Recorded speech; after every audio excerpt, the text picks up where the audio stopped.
Hey, good afternoon, everyone. This is Sabrina Dami with your 13 Now update on this Monday, January 8th. And we start with the start of the driveway shooting trial, a case that has been in the focus for months now, and the anticipation of this day building for several weeks. Let's bring in my colleague, Mark Mulholland, who has been following this very closely since this unfortunate case started, bringing breaking updates along the way. Mark, you are at the Washington County Courthouse right now? Yeah, good afternoon, Sabrina. Yeah, I'm live at the Washington County Courthouse on the second floor in a conference room here in Fort Edward. And the jury selection process is underway now, 267 days after a young woman named Kaylin Gillis was shot and killed while riding in an SUV, a Ford Explorer, on a driveway in Hebron off Patterson Hill Road. The person accused of shooting and killing her, Kevin Monahan, is 66 years old now. He had a birthday in October, and he's on trial here for murder, reckless endangerment, and tampering with physical evidence. A jury, a pool of 500 prospective jurors, has been summoned. About 200 of them are here today to be asked questions of the judge and the defense attorney and prosecutors. Ultimately, they're seeking 12 jurors and 4 alternates to hear this murder case. Mark, in addition to the jury selection process, the 200 plus jurors there today, there's also been a little bit of talk over the use, and you were first to report this, over the use of the words victim and perpetrator. What's the latest on that? There was a conference here this morning, Sabrina, on the record conference in the courtroom with Judge Adam Michelini and the defense and prosecution to address that issue and others. Yeah, that was perhaps the most profile, in that the defense was seeking to preclude the use of the words victim, perpetrator, and assailant, arguing that until a jury decides that there has been a victim here in legal terms, and that Mr. Monahan was the perpetrator and assailant, that those terms shouldn't be used. Well, the prosecutors agreed that they're not going to use those terms, that they would never typically use those. They use words such as decedent and suspect and things such as that. And the judge agreed that he's not going to use them either. The defense was okay with that, but then said, well, if any of the witnesses use those terms, we're going to object. And the judge agreed that that would be right and proper for him to do. You've covered many trials over the years. Do you get a sense, Mark, of how long it may take to seat a jury in this case, such a high profile case and such strong emotions surrounding it? Any sense of from what we've been able to see so far today?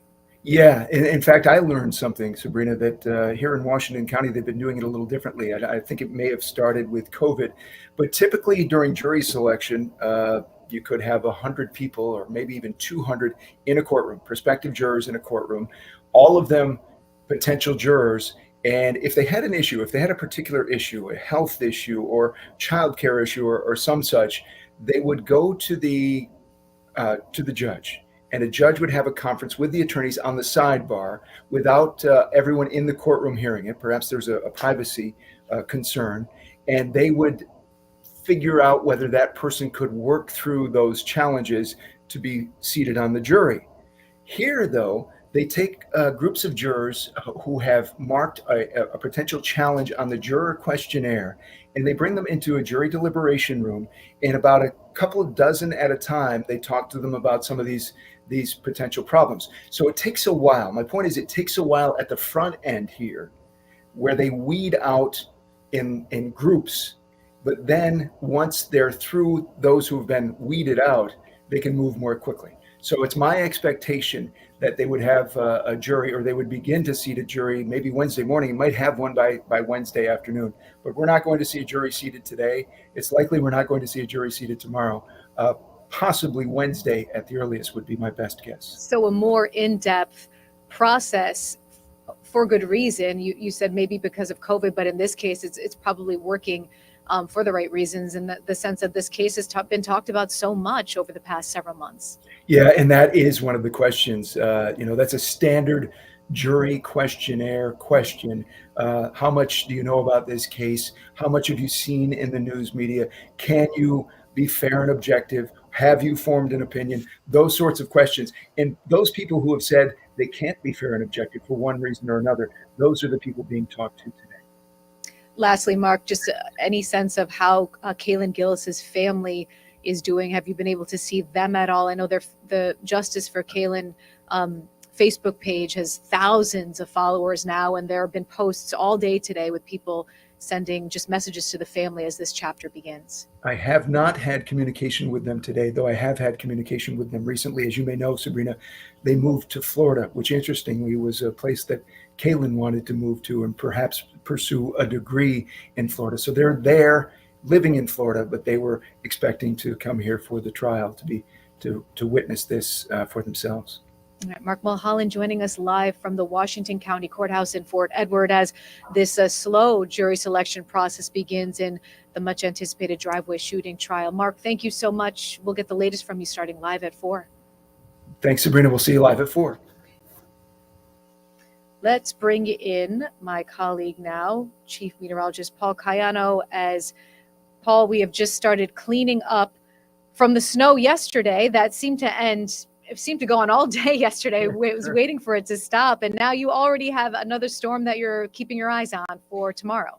Exactly. And we've issued another alert day for this particular storm, although the storms could not be more different in what they will bring us. In fact, everything we didn't get with the last storm, we're going to get with this next one.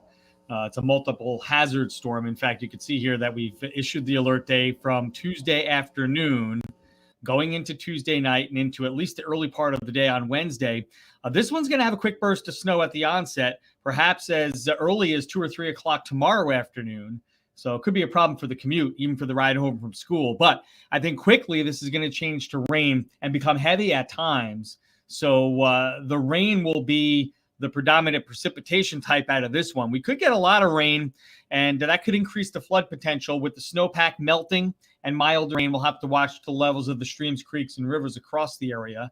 And if that's not enough, strong gusty winds, at times over 50 miles an hour, especially across the higher terrain, could lead to scattered power outages in parts of our area. So this is all going down late tomorrow and tomorrow night into Wednesday morning. So that's why we've issued the alert day. If you're interested in getting stuff done before that all happens, you could see the chance for precipitation goes up through the afternoon. Now, initially, again, we have rain chances, but I think some of this is going to be snow at the onset. But by the time we hit the ride home, a pretty decent chance that we're going to be involved in some type of precipitation, and it becomes heavy.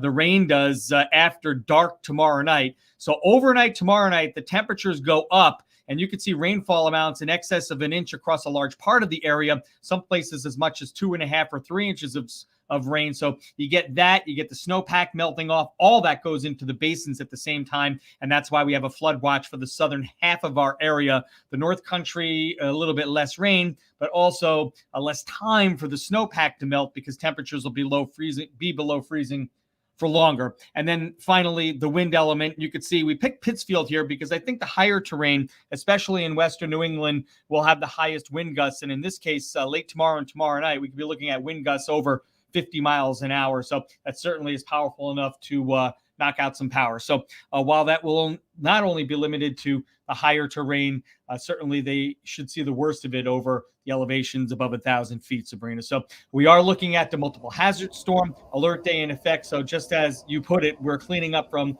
the weekend storm. Here comes another one, and this active weather pattern that began going back to last week. Yeah, speaking of yesterday's storm, Paul put up a little video of, this is right outside our station here in Menands, from yesterday. And you and I were talking a little bit about this earlier, that things kind of panned out as you forecast it would in terms of snowfall amounts. But one thing that was a little different was how long it took for us to get the totals that you forecasted. Exactly. There are always these circumstances in these types of storms where we call it the deformation zone, or the zone of an upper level area of lift coming through, trailing the main storm. And while this usually leads to additional accumulation, in this case, we saw that prolonged 3, 4, 5 inch additional amounts on top of the couple inches we saw overnight on Saturday night into Sunday morning. So the majority of the bulk of the snow came during the day Sunday rather than overnight Saturday night. But again, no matter how you slice or dice it, we got 7 inches of snow here in Albany. and that's pretty much what we expected. So whether it come early or late, you could see a lot of folks had to deal with the accumulating snow. The first big one of the season here in the capital region into yesterday. And now we're going to get hit with a bunch of rain to wash it all away and melt it, and that's the joy of where we live. And not to mention the wind. So if you have a checklist, and we have that here, all the different hazards that we can go through in a matter of a couple of days, we'll have checked all the boxes. Well, we are lucky that we have you to guide us along the way of this crazy journey, Paul. Thank you so much. We'll get the very latest with the latest models, of course, coming out for Live at 4, Paul. Thank you so much. We'll see you then. And that is your 13 Now update on this Monday afternoon. As you can see, busy day. So we will have the latest on all of it starting Live at 4 on News Channel 13.